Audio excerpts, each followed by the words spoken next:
Welcome to Man Does Tech, where I solve the problems you didn't even know you had. You start by acting fast. Power cycle the Quest 2 and controllers to clear transient errors, then put the headset on and inspect the cameras. Once done, wipe the lenses and camera windows with a microfiber cloth and remove any stickers or aftermarket faceplates that block sensors. Next, you'll move to an evenly lit area. Soft ambient light works best, because the tracking algorithms need consistent visual references. Make sure reflective surfaces and mirrors are covered to prevent false feature points. Now you recalibrate the system step by step.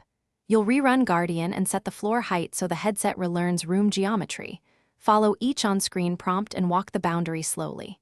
If controllers jitter or disappear, unpair them, then pair again through settings to force a fresh sync.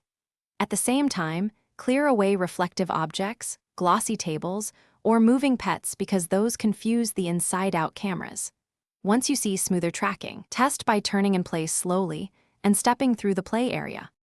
You finish by ensuring software is current. Update headset firmware and the Oculus mobile app, then reboot both devices. If issues persist, back up your account and perform a factory reset as a last resort.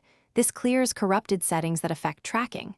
After restoring, reconfigure Guardian, repair controllers, and retest. If tracking still fails, follow one key troubleshooting tip. Change the room lighting to diffuse, add contrasting visual features to walls, and cover mirrors. This solves most stubborn tracking loss. Thanks for watching. If you found this helpful, don't forget to like and subscribe.